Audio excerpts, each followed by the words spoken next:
next question comes from Dr. Ann Cotton, and it will be directed to Mr. Warnock. The protests after Freddie Gray's death demonstrated a significant level of distrust between the community and the police. What do you think is the cause of that distrust, and what do you think can be done to fix it? You know, I think that we've got to get people talking to each other again. And my plan to restore the police district offices, I think, is one step in that direction.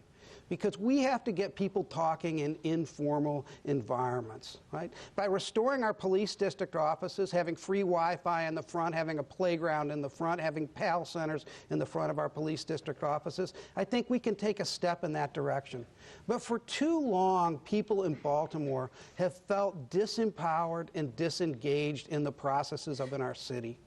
And it's all about jobs and opportunity. I've been fighting at the Center for Urban Families for 15 years for things like automatic expungement of non-convictions. I was down in Annapolis just 2 weeks ago trying to finally get that bill passed. I've been fighting for our returning citizens at the Center for Urban Families because we have punitive child support collection laws that push young men right back into the drug trade.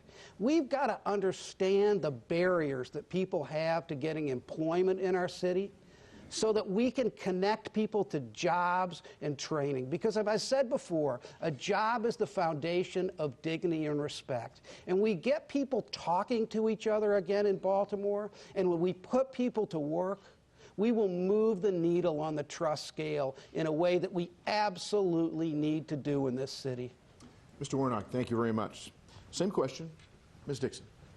In my plan, and I would encourage people to go to my website, SheilaDixonForMayor.com. In my crime plan, it talks about enhancing and increasing the Civilian Review Board by providing professional staff that will work with the Civilian Review Board and not just have a board and not the support that they need, so that civilians and citizens can come with not only formal complaints, but they can send a picture or email or even call and know that they're going to get an answer. That's number one. Number two, we've really got to get our young people, not only in Sandtown, but in Park Heights and Harlem Park and in other areas, engaged and involved in our community associations. There are community relation council meetings that are going on every month.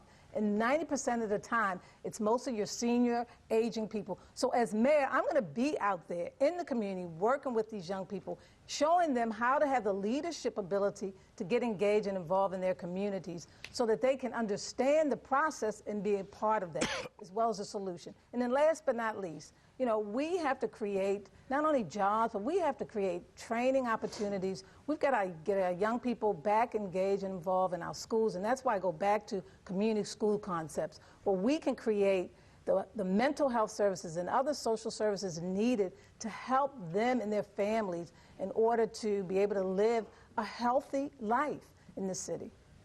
Ms. Embry. Thank you. Well, as a prosecutor, I've worked with hundreds, if not thousands, of victims and witnesses, officers and detectives. And I've seen this distrust very up close and personal in the way that it erodes and corrodes our criminal justice system. But I've also seen the desire on both sides for a productive relationship, that victims and witnesses want to have police that they call and feel are partners and protectors, and police officers who enter the profession because they want to be seen that way. They want to help communities and help people. So the desire is there on both sides, but we have a culture that's very hard to change in the police department. It's a few things. I want to focus on three right now. Recruitment. How we recruit matters. Where we recruit matters. How we incentivize people to live in the city. How we support education of our police officers and training that makes them better. And that turns to the second point, which is training. Because right now, training, not at this moment, but historically, training has been the lowest priority in the police department. It is the first thing to be cut and the first thing to lose focus on. It's incredibly important. We have to involve our community and our experts across the city in making it effective.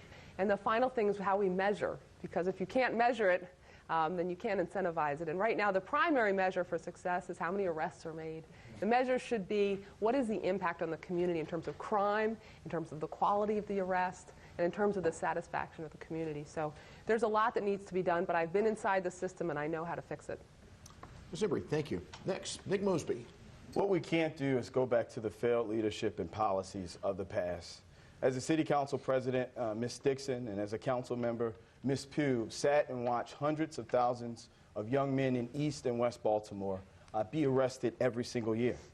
And then when Ms. Dixon was graduated to mayor, we saw an increase in police brutality as well as civilian complaints against our police force. That time did nothing but exacerbate the distrust between our communities and our police force. And that was the culmination that we saw in last April and May. As the next mayor of Baltimore, what we must do is strengthen that relationship, and that relationship starts with trust.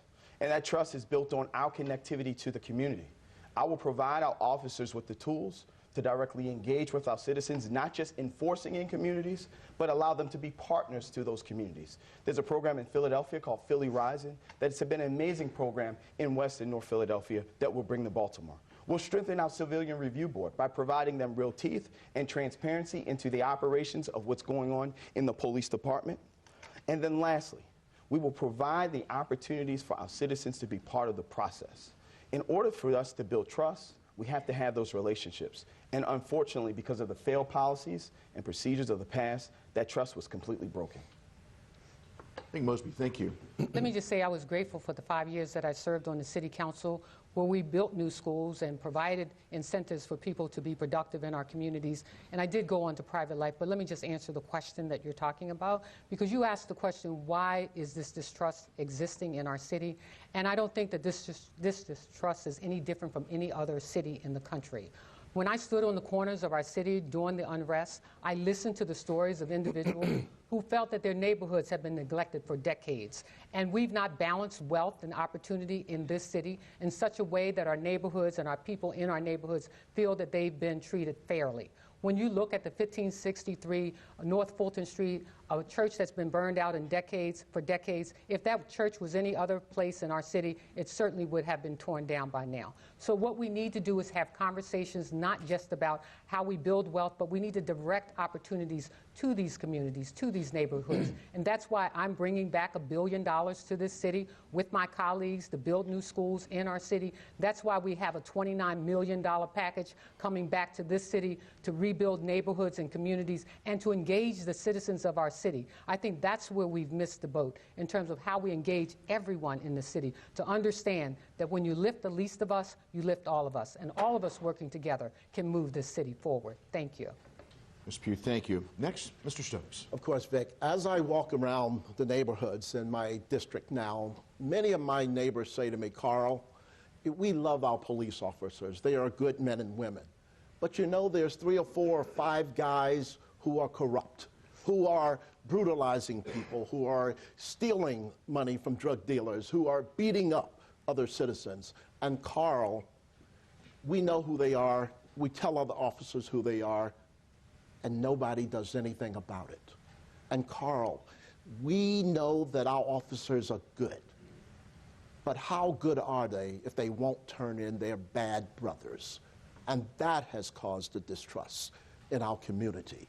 The fact that we have allowed bad officers, and it's just a few, maybe it's 1%, maybe it's 2%, but we have allowed them to stay on the force. And we know that they brutalize people. We know that they deal with dealers. We know this. The Sun papers had to tell us what we already knew with their expose that went deep. And we have to stop sealing the civil suits and let the public know exactly what these officers are doing to the citizens of the city and get rid of them now. Mr. Stokes, thank you very much.